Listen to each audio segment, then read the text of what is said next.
Quel est le salaire que tu dois avoir pour réussir à investir? Si tu veux te lancer dans l'investissement locatif au Canada, il te faut un salaire, il te faut un revenu. Mais tu as dû entendre parler des gens qui te disent que tu peux investir sans argent, sans salaire, en n'ayant aucun emploi. Dans cette vidéo, je vais répondre à cette question. Je vais te dire exactement de combien tu as besoin pour réussir à te lancer dans l'investissement locatif. C'est parti. Bienvenue sur ma chaîne, je m'appelle Uriel Bigot, je suis un investisseur immobilier. On est aujourd'hui à Miami, dans le Design District, qui est un quartier qui a été créé pour accueillir les plus grands designers qui existent au monde. C'est un quartier qui, sans l'opulence, il n'y a qu'à regarder les gens qui passent, les voitures. Et tout ça est parti de la vision de quelqu'un qui s'est dit un jour, je vais créer un mall, je vais créer une ville, je vais créer un ensemble de rues dans lesquelles je vais pouvoir accueillir les plus gros designers au monde, ce qui va ramener du trafic, qui va faire booster la valeur de l'immobilier dans le secteur. C'était une vision à long terme. Et tu vois, quand tu veux investir en immobilier, tu dois avoir une vision à long terme. Et c'est pour ça qu'il te faut un revenu. Qu'est-ce que je veux dire par là? Tu as peut-être dû entendre parler de gens qui t'ont dit que tu peux investir sans argent. Ce n'est pas tout à fait vrai.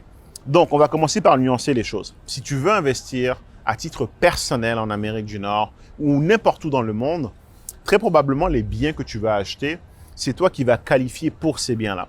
Donc, je vais te parler dans un premier temps de comment faire, quel est le revenu qu'il te faut pour qualifier pour acheter des bâtiments. Après, je vais te parler de comment tu peux faire pour acheter des bâtiments si tu n'as pas de revenus. Et ensuite, je finirai par te dire comment faire pour acheter des bâtiments sans argent. C'est les trois sujets que je vais couvrir dans cette vidéo. Donc, de façon générale, si tu veux investir en immobilier, il te faut un peu d'argent. La banque va vouloir que tu aies un certain revenu pour pouvoir, comme on dit, qualifier. Qu'est-ce que ça veut dire? Par exemple, si tu veux acheter une maison ou même un petit plex, un bâtiment de 2, 3 ou 4 logements, la banque va vouloir s'assurer que tu aies des revenus qui soient suffisants pour supporter la dette associée. Indépendamment du fait que le bâtiment génère des bâtiments, il va surtout regarder la personne en se disant, mais cette personne-là, avec son revenu, est-ce qu'elle est en mesure de supporter les charges que je connais de ce bâtiment, à savoir l'électricité, les assurances, les taxes municipales, les taxes scolaires et bien sûr, tu l'as deviné, l'hypothèque. Parce que tu vas sans doute aller chercher de l'argent auprès d'une banque pour pouvoir investir. Ce que la banque va faire, souvent on parle de ratio, de ATD, de ABD. Je ne vais pas entrer dans les ratios compliqués, mais ce que je veux te dire, c'est que tu dois avoir un revenu qui est suffisant pour que la banque se dise « cette personne fait assez d'argent pour payer le bâtiment ». Et donc, grosso modo, je te donne une règle de pouce.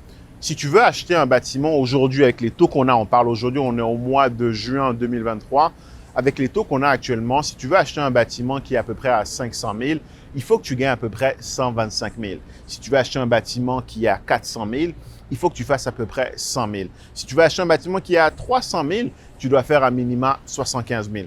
La règle de pouce, c'est du x4. Mais là, on parle d'acheter une unité en qualifiant uniquement sur tes revenus. Bien sûr, si tu veux acheter une maison à 400 000, il te faudra ce 100 000-là de revenus annuels bruts. Mais derrière, si tu veux acheter un duplex, si ce duplex est à 450 000, tu vas quand même pouvoir l'acheter parce qu'il va y avoir ton 400 000 que toi, tu peux supporter, mais aussi le revenu qui vient avec le deuxième logement, celui que tu n'habites pas, qui va entrer en jeu. Donc ça, c'est comme ça que tu qualifies pour acheter une propriété basée sur tes revenus et c'est comme ça que tu évalues le salaire dont tu as besoin pour acheter la propriété. Deuxièmement, tu peux cependant réussir à acheter des propriétés sans tenir compte de ton salaire. Aujourd'hui, j'achète la plupart de mes propriétés. À aucun moment, les banques me demandent mes revenus, simplement parce que j'achète ce qu'on appelle des propriétés, des multilogements et le plus souvent au nom d'entreprises. C'est des bâtiments de 5 logements et plus pour lesquels la banque ne regarde pas ton revenu, mais regarde plutôt les revenus du bâtiment. C'est des bâtiments qui s'auto-supportent au niveau de la dette et dont les revenus sont suffisants pour pouvoir couvrir toutes les dépenses associées au bâtiment et voire plus. Et la manière dont la banque s'en assure, c'est qu'elle s'assure que tu puisses mettre assez de mise de fonds pour que derrière, la dette restante ne vienne pas excéder les dépenses que le bâtiment peut supporter. On parle souvent dans le multilogement, par exemple, de 15%, 25%.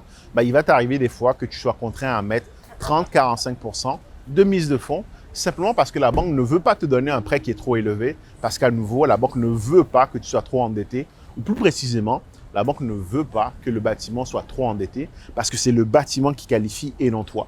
Donc, tu vois, dans ce cas-ci, en réalité, ton salaire, il peut être de $0. La banque s'en fout royalement. Ce que la banque veut voir, c'est est-ce que ce bâtiment génère assez d'argent pour être en mesure de supporter la dette qu'on va pouvoir venir mettre dessus en connaissance de cause basée sur les revenus, les dépenses qu'on connaît, les assurances, l'électricité, les taxes, toutes ces métriques que je viens de lister préalablement dans cette vidéo.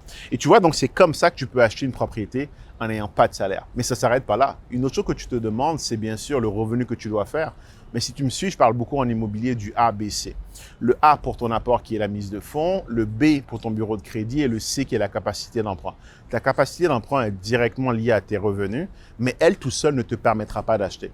En plus du salaire que tu dois aller chercher, il faut que tu aies un bon bureau de crédit, que tu achètes avec ou sans revenu. Il faut que tu aies un bon bureau de crédit, mais il faut aussi que tu aies une mise de fonds.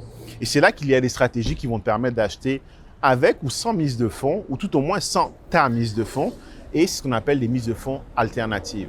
Ce sont les stratégies dans lesquelles tu vas chercher la mise de fonds soit dans la poche d'investisseurs, soit dans la poche des banques, soit dans la poche du vendeur. Mais ultimement, c'est de l'argent qui ne sortira pas de ta poche et qui va te permettre de faire des acquisitions.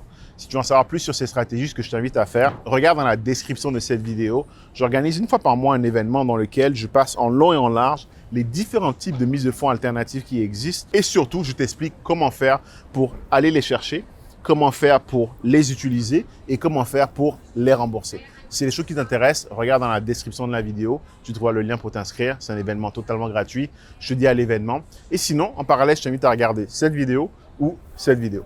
Bonne journée.